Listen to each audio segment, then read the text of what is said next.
Hello dear learner, जय हिंद सभी को। स्वागत है आपका आज के इस नए वीडियो में। और यह वीडियो हमारा एक क्वेश्चन पेपर की आंसर की है। और यह question paper DEd special education HI hearing impairment, जो कि इनके फर्स्ट ईयर का एग्ज़ाम चल रहा है और उसमें से सेकंड सेमेस्टर का एग्ज़ाम है और बैच है 2019-21। तो इनके अभी फ़िलहाल प्रेजेंट में एग्ज़ाम चल रहे हैं। और आज का जो पेपर है वो है एजुकेशनल साइकोलॉजी।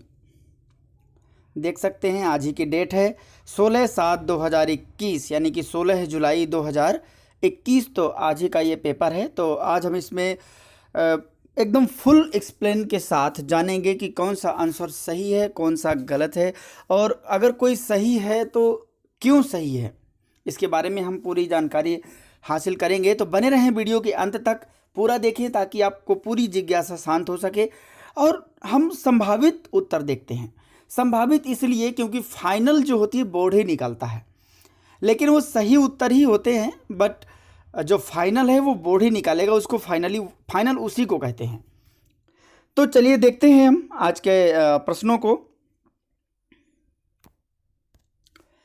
आज के प्रश्न में जो हमारा पहला सवाल होगा या इंग्लिश या हिंदी में से, तो जिसमें हम टोटल हिंदी लेंगे और अगर कोई ज़रूरत होगा तो उसमें से देख लेंगे इंग्लिश भी।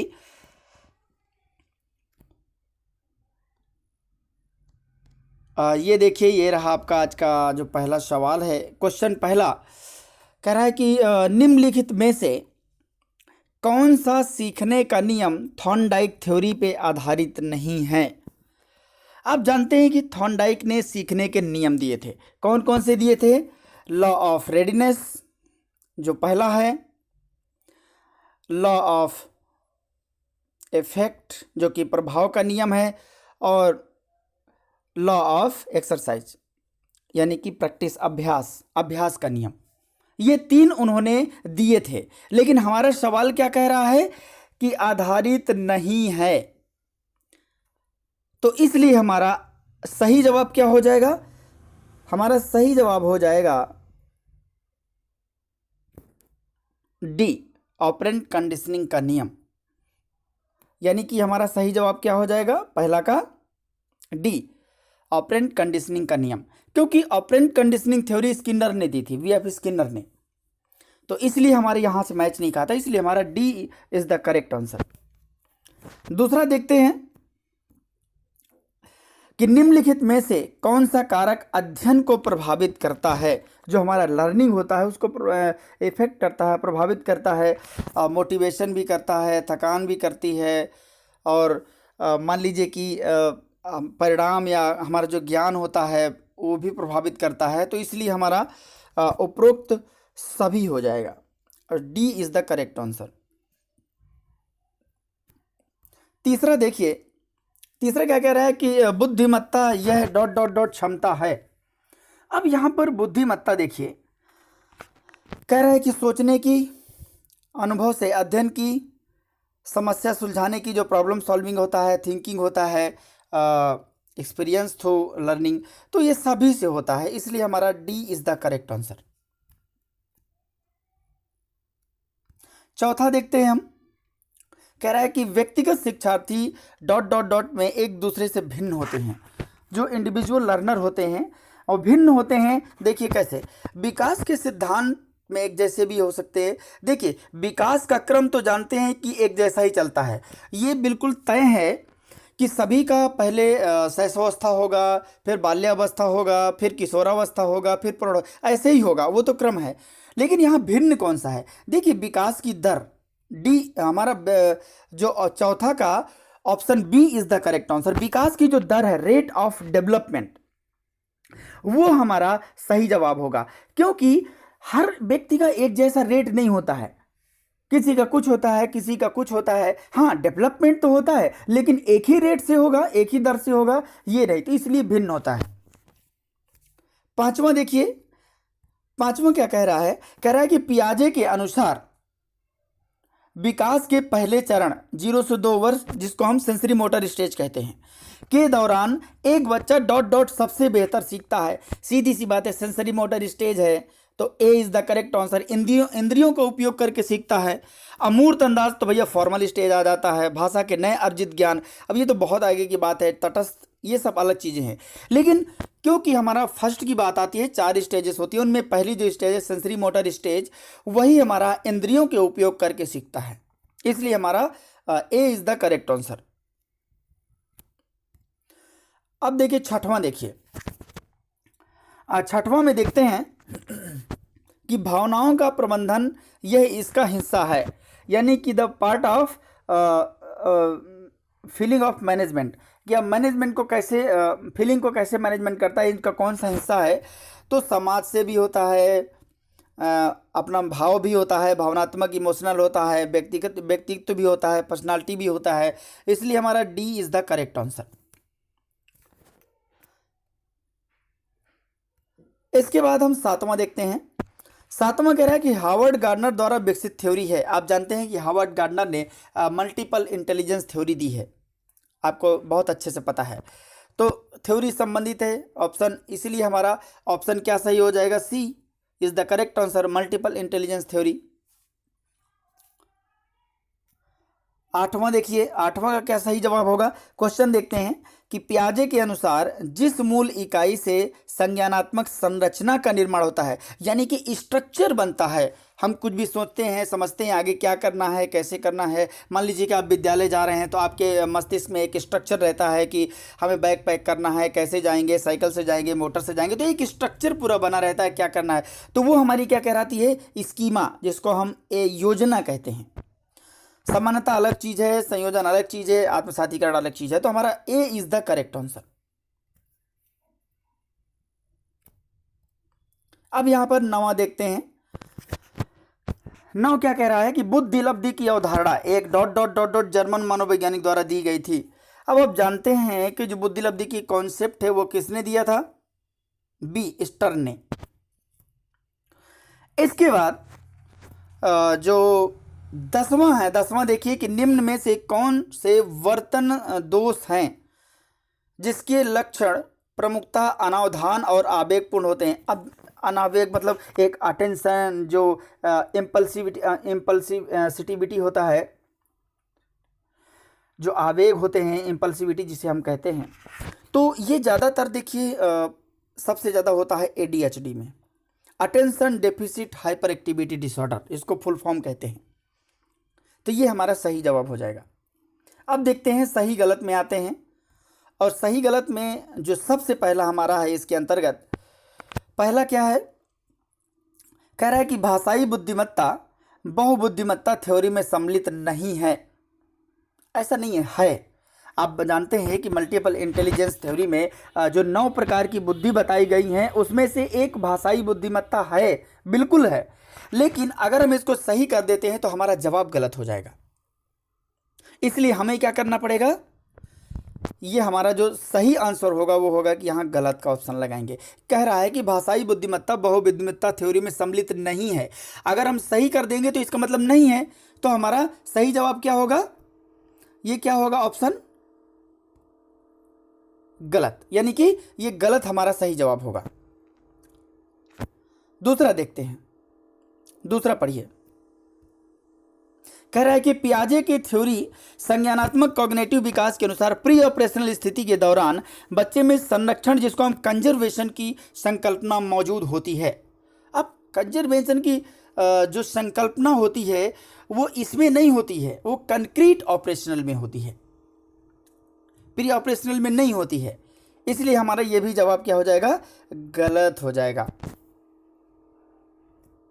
अब तीसरा देखिए, व्यवहार सुधार, जिसको हम मॉडिफिकेशन कहते हैं, प्रक्रिया के हिस्से के रूप में ABC विश्लेषण किया जाता है, बिल्कुल, इसलिए हमारा क्या होगा, सही जवाब होगा। तीसरा का क्या होगा, सही। अब देखिए चौथा, देखिए चौथा कह रहा है कि विकास मनुष्य के शारीरिक बदलाव को संदर्भित करता है, बिल्कुल गलत है। क्यों?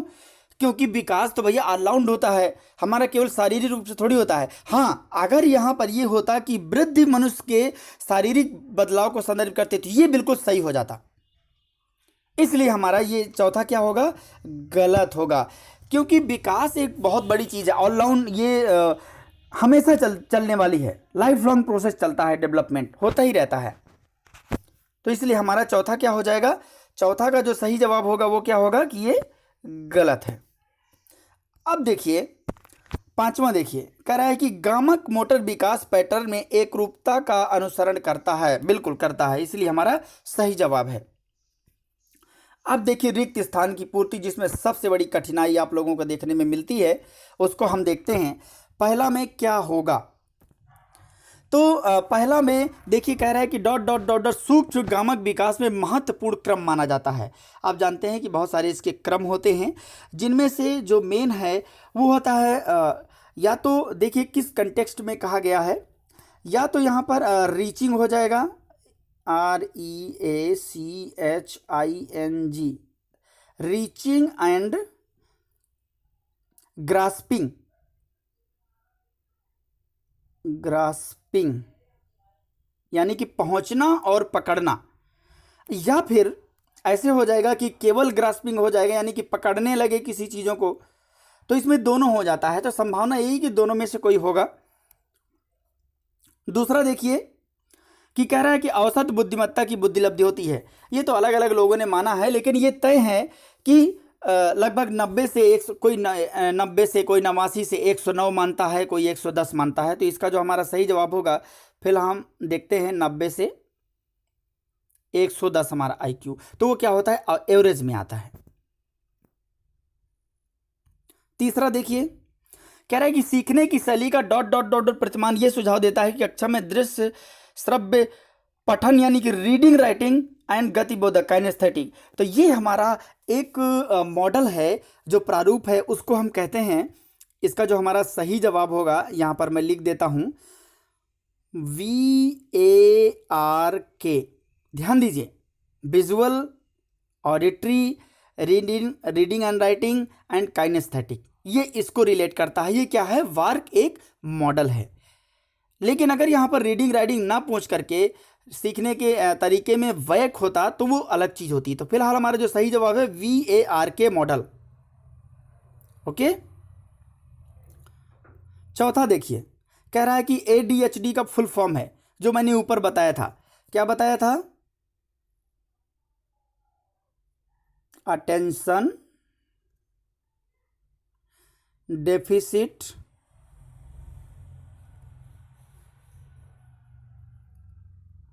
Hyper activity disorder. ठीक है, ये क्या होगा, attention deficit hyper activity disorder. आपने क्या लगाया है, आप जरूर चेक करें।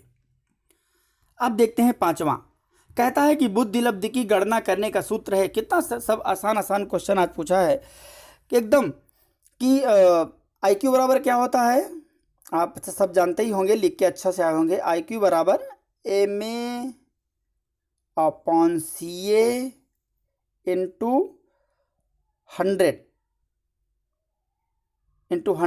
मैं यहाँ पर 100 लिख दे रहा हूँ, यानी कि IQ बराबर MA/CA इंटू जस्ट आगे वहीं पर 100 लिखना है। तो ये हमारा सूत्र हो जाएगा।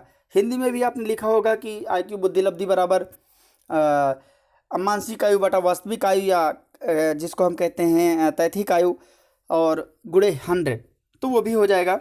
इसके बाद देखिए, ये आपने सब कर ही लिए होंगे।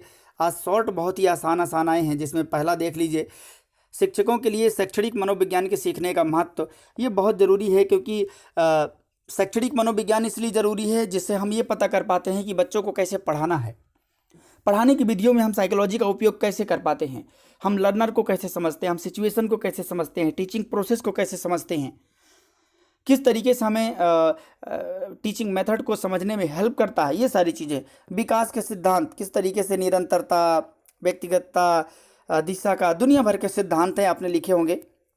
विकास पर पड़ने वाले प्रभाव पड़ने वाले वातावरण के घटक लिखें। तो कितने सारे घटक हैं जो हमारे विकास पर डरते हैं। हमारा परिवार से भी होता है, हमारा संस्कृति से भी होता है, हमारा खुद का भी होता है, बहुत सारे प्रभावित करने वाले कारक होते हैं। सिग्युन फॉर्म बोर्ड ये क्या है, एक प्रकार का टेस्ट है, सिग्युन फॉर्म बोर्ड टेस्ट, जो 10 साल के समान बच्चों और 15 साल के मार बच्चों पर किया जाता है। सिग्युन नामक व्यक्ति ने इसे बनाया था। ये एक इंटेलिजेंस टेस्ट है और जो बहुत ही बेहतर है, इसको आप लिखे होंगे तो आपको नंबर मिलेगा। 5वां देखिए, ये 5वां सवाल बच्चों में समान व्यवहार समस्याएं ये हमेशा पूछता है, ये आपने लिखा होगा। 6वां देखिए, सीखने में संज्ञान या कॉग्निशन की भूमिका क्या होगी, आपने लिखा होगा कि क्योंकि बिना संज्ञान के केवल सीखना ही नहीं, हम दुनिया का कुछ भी नहीं कर सकते। अगर हमारा संज्ञान, अगर हमारी जो सोचने समझने की क्षमता है, हमारा चिंतन है, हमारा इमेजिनेशन है जिसको हम कल्पना कहते हैं, अगर हमारी इमेज ही सही नहीं बन रही है, हम सोच समझ नहीं पाते हैं सही से, हमारा तर्क नहीं कर पाते, रीजनिंग हमारी ठीक नहीं है, तो हम कैसे सीख पाएंगे, कैसे समझ पाएंगे। तो इसलिए वो बहुत ज़रूरी है। व्यवहार व्यवस्थापन तकनीकी कौन कौन सी होती हैं, सीखने की शैलियाँ कौन कौन सी होती हैं। आप सीखने की शैलियों में वैक सिस्टम लगा सकते हैं, WAKT लगा सकते हैं। इसका मतलब क्या होता है, यहाँ पर देखिए जो 8वां में बता रहा था, सीखने की शैलियों में क्या होता है, VAKT। अब V का मतलब होता है विजुअल, A मतलब ऑडिटरी, K मतलब काइनेस्थेटिक, T मतलब टेक्टाइल। और ये वैक्ट जो सिस्टम है लर्निंग स्टाइल का, इसको एक वाल्टर बी बार्बे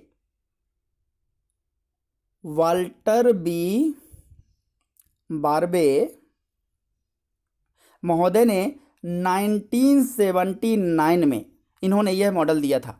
और किस तरीके से बच्चे सीखते हैं इन्होंने पूरी तरीके से बताया था। आपने लिखा होगा कि कैसे देख करके बच्चे सीखते हैं, कैसे सुन करके सीखते हैं, कैसे गतिबोधक या कैसे छू करके, स्पर्श करके। तो आपने ये सारी चीज़ें लिखी होगी। आशा करता हूँ कि ये आपको समझ में आया होगा और आप ज़रूर मिलान करें। Thank you so much. Video देखने के लिए बहुत बहुत धन्यवाद। दोस्तों तक शेयर भी करें और लाइक और सब्सक्राइब जरूर करें, जिससे आने वाले न्यू वीडियो का नोटिफिकेशन भी आपको तुरंत मिल जाए। तब तक के लिए जय हिंद। मिलते हैं नेक्स्ट वीडियो में। Thank you so much.